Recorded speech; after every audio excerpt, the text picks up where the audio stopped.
और बाहर चलेंगे ना तो हमें 2 फाइटर दिखाई देते हैं। एक फाइटर का नाम है पॉल ह्यूज और एक फाइटर का नाम है उस्मान नरगोमेडोव। ये दोनों भी टक्कर दे सकते हैं इलिटोपुरी को। इनके पास भी चांस है इलिटोपुरी को हराने। उन चूतियों के बारे में कुछ नहीं कहूँगा जिनने कभी देखिए, किसी एक ने कहा कि मतलब बहुत सिंपल सा कहा कि आपने इतना कहा था पाचिमिक्स अच्छी फाइट नहीं किया पहले। किसी एक फाइट से तुम फाइटर को कैसे जज कर सकते हो? क्या तुमने पहले कभी पाचिमिक्स की दूसरी फाइट देखी थी? नहीं देखी ना।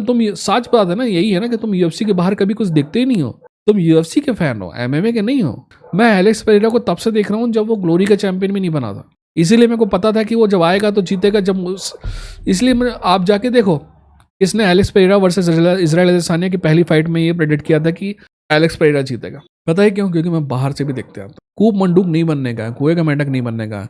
और ये जो दोनों फाइटर है ना, इनके पास चांसेस है इलिटोपुरी को। और मेरे ख्याल से चांसेस मिल भी सकते हैं क्योंकि 2026 में कॉन्ट्रैक्ट खत्म होगा उस्मान नरगोमेडोव का। और अगर पॉल ह्यूज को अच्छा पैसा ऑफर होगा तो वो भी आएगा यूएफसी में। पॉल ह्यूज को ऑलरेडी यूएफसी पैसा ऑफर कर चुकी थी, बट पीएफएल ज़्यादा पैसा ऑफर कर रही थी, इसलिए पॉल ह्यूज वहाँ गया। पॉल ह्यूज चूतिया नहीं है, ठीक है। उसको अगर उसके लायक पैसा ऑफर किया जाएगा तो ही वो यहाँ आएगा। और पॉल ह्यूज कैरिज्मेटिक आदमी है दोस्त। पॉल ह्यूज स्किल्स में भी अच्छा है, माइक में भी अच्छा है, कैरेक्टर भी अच्छा है और करिश्मा भी है। अगर आपको देखना है तो पॉल ह्यूज की फाइट देखेगा आप, है ना।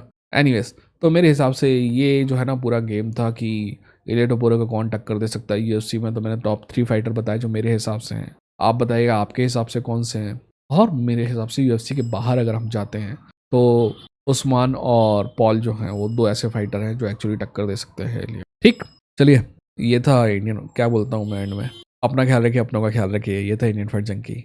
लड़ेंगे, जीतेंगे। ठीक है।